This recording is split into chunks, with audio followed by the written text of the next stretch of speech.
ये आकाशवाणी पटना है। अब आप अभिषेक दास से प्रादेशिक समाचार सुनिए। पहले मुख्य समाचार। चुनाव आयोग ने बिहार विधानसभा चुनाव की मतगणना में धांधली के आरोपों को एक बार फिर खारिज किया। कहा, पूरी प्रक्रिया में बरती गई पारदर्शिता। राज्यसभा की एक रिक्त सीट के लिए हो रहे उपचुनाव के लिए नामांकन का आज अंतिम दिन। भाजपा के सुशील कुमार मोदी और एक निर्दलीय प्रत्याशी ने दाखिल किया है पर्चा। प्रदेश में लॉकडाउन उल्लंघन के मामले में तबलीगी जमात के 17 सदस्यों को पटना की एक विशेष अदालत ने सजा सुनाई। और राज्य में कोविड-19 से स्वस्थ होने वालों की संख्या बढ़कर 2,30,000 से अधिक हुई। स्वस्थ होने की दर 97.14%। बुलेटिन की शुरुआत इस संकल्प के साथ। कोविड-19 महामारी के खिलाफ देश एकजुट होकर लड़ रहा है। आप भी हमारे साथ सुरक्षा और बचाव के 3 आसान एहतियाती उपायों का संकल्प लें। कोविड-19 से बचाव और सुरक्षित रहने के 3 उपाय। मास्क लगाएं, 2 गज दूरी है जरूरी, सुरक्षित दूरी रखें, हाथ और मुंह साफ रखें।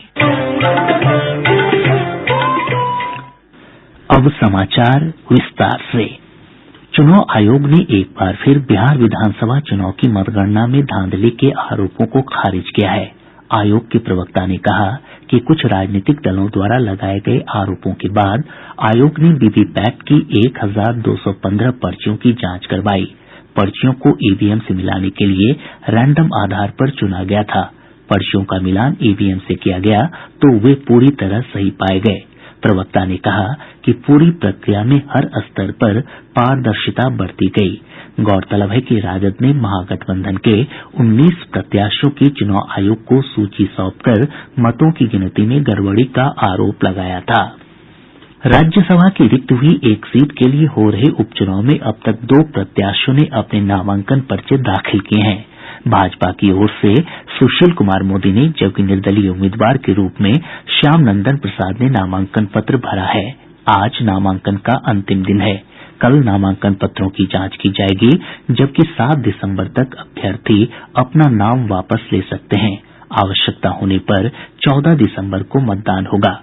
गौरतलब है कि महागठबंधन की ओर से अब तक प्रत्याशी की घोषणा नहीं की गई है।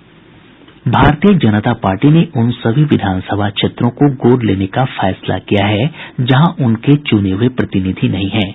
पार्टी के प्रदेश अध्यक्ष डॉक्टर संजय जायसवाल ने बताया कि पार्टी के विधायक और विधान पार्षद उन सभी 169 विधानसभा क्षेत्रों को गोद लेंगे जहां पार्टी का प्रतिनिधित्व नहीं है। उन्होंने बताया कि इन क्षेत्रों में वे अपने स्तर से जनप्रतिनिधि की तरह लोगों की समस्याओं के समाधान के लिए पहल करेंगे। डॉक्टर जायसवाल ने बताया कि आज से 25 दिसंबर तक सभी 243 विधानसभा क्षेत्रों में पार्टी धन्यवाद यात्रा निकालेगी। उन्होंने बताया कि अयोध्या में राम मंदिर निर्माण के लिए भी भाजपा कार्यकर्ता गांव-गांव जाकर चंदा एकत्र करेंगे। राजद अध्यक्ष लालू प्रसाद द्वारा भाजपा विधायक ललन पासवान को कथित रूप से फोन कर विधानसभा अध्यक्ष के चुनाव में अनुपस्थित रहने के लिए प्रलोभन दिए जाने के मामले में निगरानी जांच ब्यूरो ने कार्रवाई तेज कर दी है। भाजपा विधायक द्वारा जारी ऑडियो क्लिप को हैदराबाद स्थित एफएसएल प्रयोगशाला भेजा गया है। जांच रिपोर्ट आने के बाद आगे की कार्रवाई की जाएगी। दिल्ली उच्च न्यायालय ने तिहाड़ जेल में बंद सीवान के पूर्व सांसद शहाबुद्दीन को 3 दिनों की कस्टडी पैरोल दी है। न्यायालय ने सांसद को 30 दिनों में किसी भी 3 दिन 6-6 घंटे अपने परिजनों से नियत स्थान पर मुलाकात की अनुमति दे दी है। इस दौरान पुलिस को सुरक्षा की पर्याप्त व्यवस्था करने के निर्देश दिए गए हैं। प्रदेश में लॉकडाउन उल्लंघन के मामले में तबलीगी जमात के 17 सदस्यों को पटना की एक विशेष अदालत ने सजा सुनाई। सभी दोषियों ने अपना गुनाह कबूल कर लिया, जिसके बाद विशेष न्यायाधीश माधुरी सिंह की अदालत ने सभी को कोर्ट अवधि तक कैद और 2,500 हजार रुपये जुर्माने की सजा सुनाई। गौरतलब है कि लॉकडाउन में 13 अप्रैल को कुर्जी और फुलवारीशरीफ मस्जिदों से कजाकिस्तान और किर्गिस्तान के 17 नागरिकों को गिरफ्तार कर मामला दर्ज किया गया था।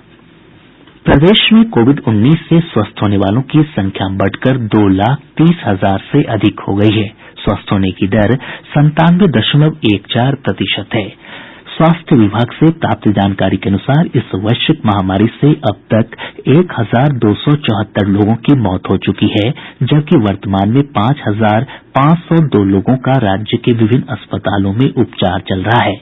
इधर कोरोना संक्रमण की चेन को तोड़ने के लिए विभाग ने अस्पतालों को आरटीपीसीआर और ट्रूनेट से जांच की संख्या बढ़ाने का निर्देश दिया है। पटना के आरएमआरआई को प्रतिदिन 6125 जबकि आईजीआईएमएस को 5275 नमूनों की जांच का लक्ष्य दिया गया है। वहीं पटना एम्स में अब प्रतिदिन 2175, पीएमसीएच में 1250 और एनएमसीएच में 1325 नमूनों की जांच होगी। राज्य सरकार ने प्रदेश में कोविड टीकाकरण को लेकर कार्य योजना को अंतिम रूप देने का काम शुरू कर दिया है। राज्य स्वास्थ्य समिति के कार्यपालक निदेशक मनोज कुमार ने बताया कि सबसे पहले कोरोना वॉरियर्स को टीका दिया जाएगा। उन्होंने बताया कि इसके लिए सभी जिलों के सिविल सर्जन को डाटाबेस तैयार करने के निर्देश दिए गए हैं। प्रादेशिक समाचार आप आकाशवाणी पटना से सुन रहे हैं। केंद्र सरकार और आंदोलन कर रहे किसानों के प्रतिनिधियों के बीच नई दिल्ली में आज चौथे दौर की बातचीत होगी। मंगलवार को केंद्र और किसानों के बीच वार्ता के तीसरे दौर में कोई नतीजा नहीं निकल सका था। इस बीच केंद्रीय कृषि मंत्री नरेंद्र सिंह तोमर ने कहा है कि सरकार किसानों के कल्याण के लिए पूरी तरह वचनबद्ध है और कृषि विकास हमेशा मोदी सरकार की उच्च प्राथमिकता है।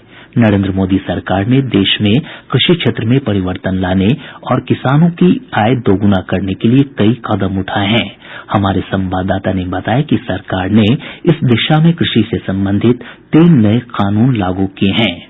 यह एक भ्रम है कि इन कृषि सुधार अधिनियम के लागू होने से न्यूनतम समर्थन मूल्य पर कृषि उत्पादों की खरीद बंद हो जाएगी, जबकि वास्तविकता यह है कि एमएसपी पर खरीद जारी रहेगी और किसान अपनी उपज को एमएसपी दर पर बेच सकते हैं। सरकार ने पिछले 5 वर्षों में धान, गेहूं, दलहन, तिलहन और कोपरा के लिए एमएसपी में पर्याप्त वृद्धि की है। धान के फसल में सरकार ने पिछले 5 वर्षों में एमएसपी में 2.4 गुना की वृद्धि की है। धान पर किसानों को दिया गया वास्तविक भुगतान वर्ष 2009 से 2014 के 2,06,000 करोड़ की तुलना में 4,95,000 करोड़ रुपए रहा। वहीं गेहूं के एमएसपी भुगतान में पिछले 5 वर्ष में 1.77 गुना की वृद्धि हुई। इस दौरान गेहूं पर किया गया एमएसपी भुगतान 2009 से 2014 के 1,68,000 करोड़ रुपए के मुकाबले लगभग 3 लाख करोड़ रुपए रहा। आनंद कुमार, आकाशवाणी समाचार, दिल्ली। खरीफ के मौसम में इस बार प्रदेश के किसानों को सिंचाई के लिए राज्य सरकार की ओर से डीजल अनुदान नहीं दिया जा रहा है। कृषि मंत्री अमरेंद्र प्रताप सिंह ने बताया कि अब गांव-गांव में बिजली पर्याप्त मात्रा में उपलब्ध है और किसानों को सिंचाई के लिए डीजल की आवश्यकता नहीं है, जिस कारण अनुदान नहीं दिया गया है। बिहार राज्य प्रदूषण नियंत्रण बोर्ड ने राष्ट्रीय हरित प्राधिकरण के निर्देश पर पटना, गया और मुजफ्फरपुर में प्रदूषण फैलाने वाले 22 प्रकार के उद्योगों की स्थापना पर रोक लगा दी है। इन औद्योगिक इकाइयों में cement, stone crusher, thermal power plant और एसिड बैटरी जैसी इकाइयां शामिल हैं। आदेश में कहा गया है कि चिन्हित औद्योगिक इकाइयों की स्थापना के लिए पहले बोर्ड से सहमति लेनी होगी।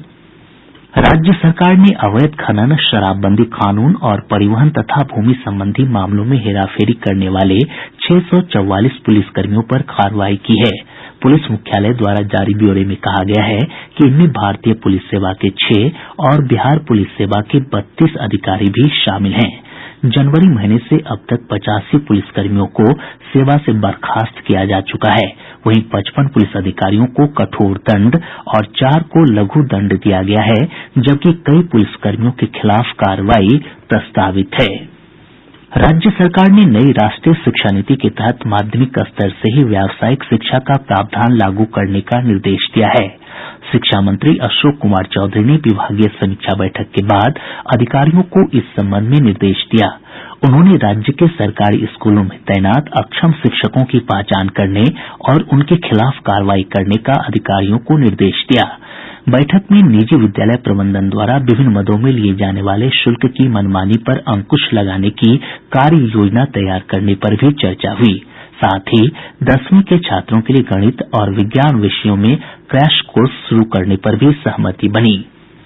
मौसम विभाग ने कल से प्रदेश भर में ठंड में और बढ़ोतरी की संभावना जताई है।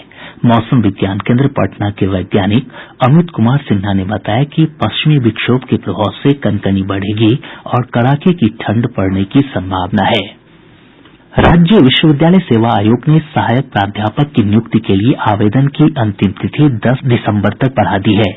आयोग द्वारा जारी आदेश में कहा गया है कि आवेदन की हार्ड कॉपी 30 दिसंबर तक कार्यालय में स्पीड पोस्ट या निबंधित डाक के माध्यम से मिल जानी चाहिए।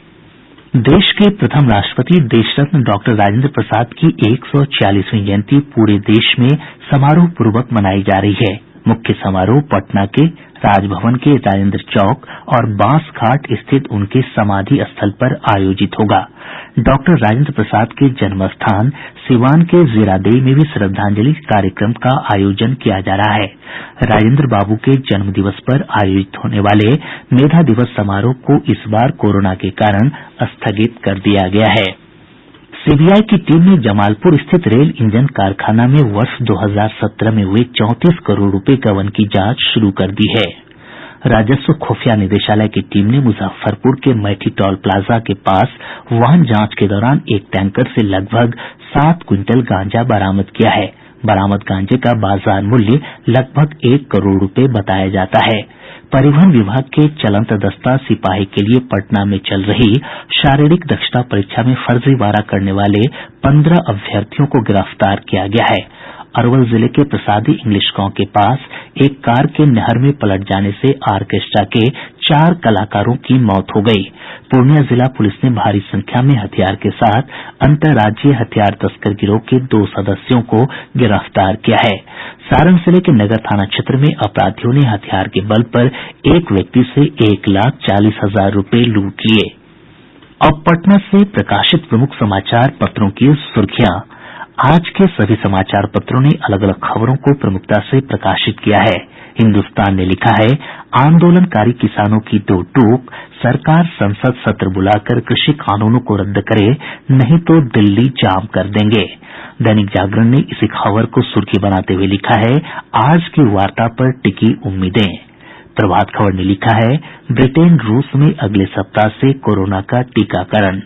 दैनिक भास्कर की सुर्खी है, 436 अंचल कार्यालयों में मॉडर्न रिकॉर्ड रूम तैयार, यहां से ले पाएंगे जमीन के कागजात। दैनिक आज और राष्ट्रीय सहारा ने कोविड संक्रमण से जुड़ी खबरों को पहले पन्ने पर स्थान दिया है। और अब अंत में मुख्य समाचार एक बार फिर।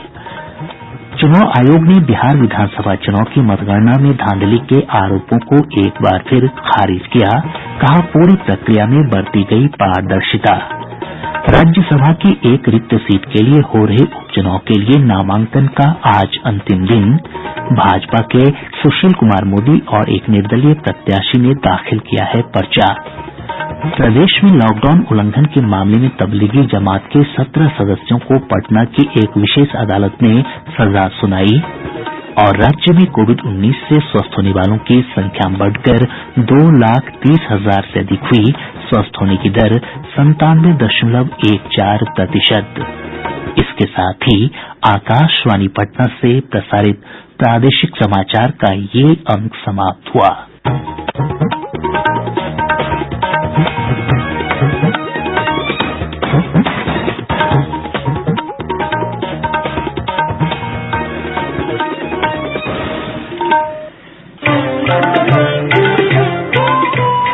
कोविड-19 से बचाव और सुरक्षित रहने के 3 उपाय।